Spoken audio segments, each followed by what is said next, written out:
नमस्कार साथियों, बहुत बहुत स्वागत है आपका हमारे YouTube channel defence my world पर। साथियों, जैसा कि आपको पता है कि कोस्ट गार्ड की न्यू वैकेंसी आ चुकी है, जिसके फॉर्म 8 सितंबर 2022 से 22 सितंबर 2022 तक भरे जाएंगे। साथियों, इसमें सबसे मेन होता है डॉक्यूमेंटेशन, क्योंकि अगर मान लो आपने एग्जाम पास कर भी ली और अगर आपके डॉक्यूमेंट्स में कोई प्रॉब्लम हुई तो आपको सीधा बाहर कर दिया जाएगा। तो इस वीडियो में हम आपको डॉक्यूमेंट्स जो रिक्वायर्ड हैं उन्हीं के बारे में बताना चाहेंगे। वीडियो को अंत तक जरूर देखें।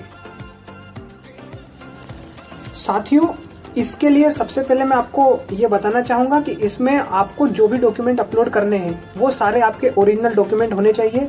ओरिजिनल डॉक्यूमेंट को स्कैन करके ही अपलोड किया जाएगा। अगर आपके पास ओरिजिनल डॉक्यूमेंट नहीं है तो आप फॉर्म ना डालें, क्योंकि बाद में आपका जो फॉर्म है जो वो कैंसिल कर दिया जाएगा। तो आपको सबसे पहले ओरिजिनल डॉक्यूमेंट को स्कैन करना है। दूसरा, पासपोर्ट साइज आपको फ़ोटो जो है वो अपलोड करना है। फ़ोटो में आपको अपनी चेस्ट के पास एक ब्लैक स्लेट पकड़ के रखनी है और उस स्लेट पे आपका नाम चौक से लिखा होना चाहिए। दूसरा, उस पर डेट ऑफ फोटोग्राफ लिखी होनी चाहिए और वो जो फोटोग्राफ है वो रिसेंट होना चाहिए, यानी 2-3 महीने से ज़्यादा पुराना वो नहीं होना चाहिए। दूसरा, आपको अपने हस्ताक्षर जो हैं उनको स्कैन करना है। तीसरा, आपके जो बाएं हाथ का अंगूठा है उसके निशान को स्कैन करना है। और आपके पास जन्म प्रमाण पत्र होना चाहिए। अगर आपके पास जन्म प्रमाण पत्र नहीं है तो उसके स्थान पे आपको 10th की मार्कशीट काम आ जाएगी। दूसरा, आपके पास कोई वैलिड आईडी प्रूफ होना चाहिए, लाइक पैन कार्ड, आधार कार्ड और वोटर आईडी। 10th 12th की मार्कशीट हो गई। दूसरा, आपके पास यदि कास्ट सर्टिफिकेट है तो कास्ट सर्टिफिकेट आपके पास सेंट्रल लेवल का होना चाहिए। अगर स्टेट का है तो स्टेट का इसके लिए मान्य नहीं होगा। सेंट्रल वाला कास्ट सर्टिफिकेट जो कि इंग्लिश में होता है वो आपके पास होना चाहिए। और दूसरा, अगर आपकी उम्र 18 वर्ष से कम है तो आपके माता पिता के जो हस्ताक्षर हैं या अभिभावक के जो हस्ताक्षर हैं वो स्कैन किए जाएंगे। और आप दोस्तों, एक सलाह मैं आपको और देना चाहूँगा कि आप फॉर्म डालने से पहले अपने सारे डॉक्यूमेंट्स को एक बार चेक अवश्य कर लें। सभी जो आपके डॉक्यूमेंट्स हैं उनमें आपके नाम की स्पेलिंग, आपके फादर्स नेम, मदर्स नेम, आपकी डेट ऑफ बर्थ सभी सेम होनी चाहिए। अगर आपके किसी भी डॉक्यूमेंट में वो गड़बड़ है तो आप उसको मतलब चेंज करवाएं। और 10th की मार्कशीट के जैसा ही 10th और 12th की मार्कशीट के जैसा ही आप सभी डॉक्यूमेंट्स को करवा लें सेम, ताकि आपको उससे कोई भी दिक्कत नहीं रहेगी।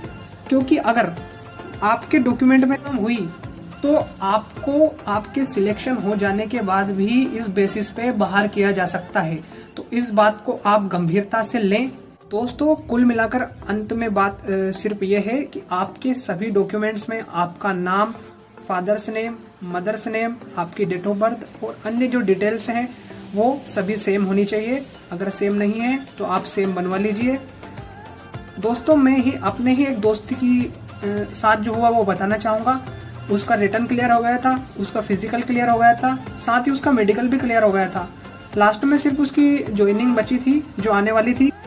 और उसके पास ईमेल पे एक SMS आता है कि आपको बाहर किया जा रहा है, आपकी ज्वाइनिंग अब नहीं होगी। कोस्ट गार्ड की तरफ से उसको ये ईमेल आया था और उसमें रीज़न लिखा हुआ था कि आपने फॉर्म डालते समय आपकी जो परसेंटेज है, जो 10th या शायद 12th की जो परसेंटेज थी उसमें शायद उसमें कुछ गड़बड़ लिख दी गई थी। उसके द्वारा 1-2% ऊपर नीचे लिख दी गई थी।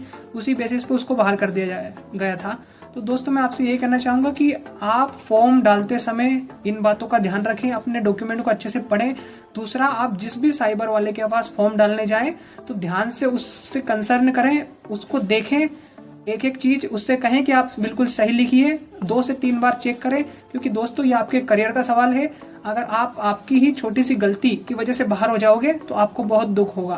तो यही चीजें मैं आपको बताना चाहता था कि आप अपने डॉक्यूमेंट्स को एक बार चेक करें और अच्छे से फॉर्म डालें, अच्छे से तैयारी करें। अगर आपको वीडियो पसंद आए तो लाइक, शेयर एंड सब्सक्राइब जरूर करें। मिलते हैं नेक्स्ट वीडियो में। जय हिंद।